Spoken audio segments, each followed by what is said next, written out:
Hello students, welcome to exam time. आज की इस क्लास में हम पढ़ने जा रहे हैं क्लास 8 की एनसीईआरटी की पुस्तक बसंत का 15वां लेसन, जिसका नाम है सूरदास के पद। तो चलिए शुरू करते हैं।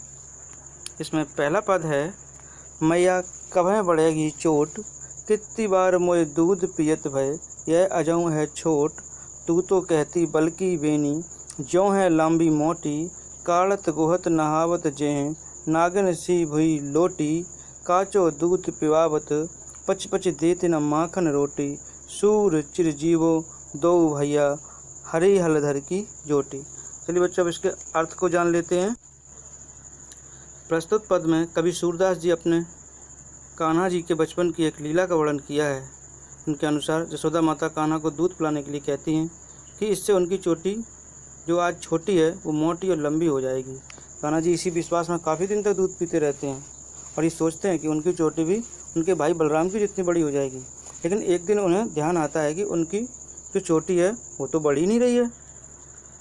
तब वो यशोदा माँ से कहते हैं, माँ मेरी चोटी कब बढ़ेगी? मुझे दूध पीते हुए तो बहुत समय हो गया है, लेकिन ये तो अभी भी छोटी है।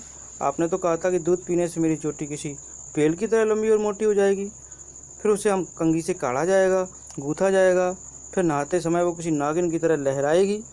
लेकिन ऐसा तो कुछ नहीं हुआ। फिर कान्हा अपनी माँ से शिकायत करते हैं कि उन्होंने चोटी का लालच देकर उन्हें कच्चा दूध पिलाया है, जबकि उन्हें तो माखन रोटी बहुत पसंद है और चोटी बढ़ाने के कारण उन्हें माखन रोटी भी नहीं मिली है, केवल कच्चा दूध ही उन्होंने पिया है। और अंतिम पंक्ति में कवि सूरदास कान्हा और बलराम की जोड़ी को मुग्ध होकर उनकी लंबी उम्र की कामना करते हैं। तो बच्चों, आपको समझ में आया? चलिए अब देखते हैं दूसरा पद।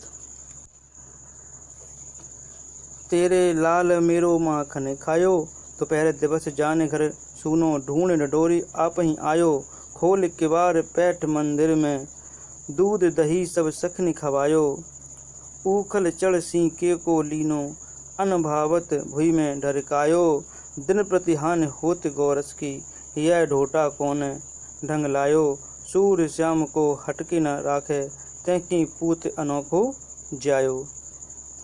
इन पंक्तियों में एक गोपी जो है वो माँ यशोदा से शिकायत कर रही है। चलिए इसके अर्थ को देख लेते हैं। सूरदास जी ने अपना यह पद कान्हा की माखन चोरी लीला को समर्पित किया है। गोपियाँ यशोदा माँ के पास आकर कहती हैं, हे यशोदा, तुम्हारा पुत्र कृष्ण ने हमारा माखन चोरी करके खा लिया है।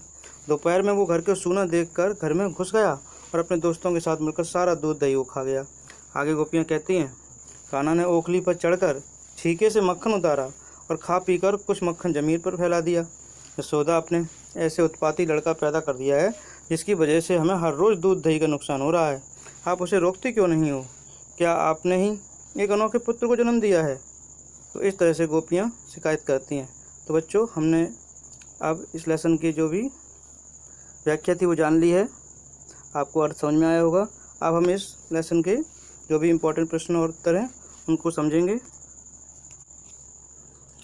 तो चलिए बच्चों, अब इसके जो प्रश्न उत्तर उनको समझते हैं। फर्स्ट क्वेश्चन है, बाल श्री कृष्ण किस लोभ के कारण दूध पीने के लिए तैयार हुए?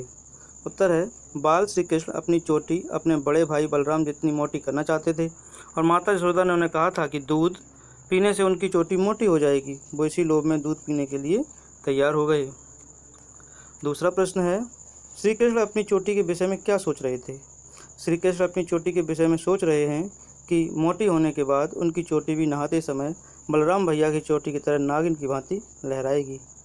और तीसरा प्रश्न है, दूध की तुलना में श्री कृष्ण कौन से खाद्य पदार्थ को अधिक पसंद करते हैं? तो दूध की तुलना में श्री कृष्ण माखन रोटी को सर्वाधिक पसंद करते हैं।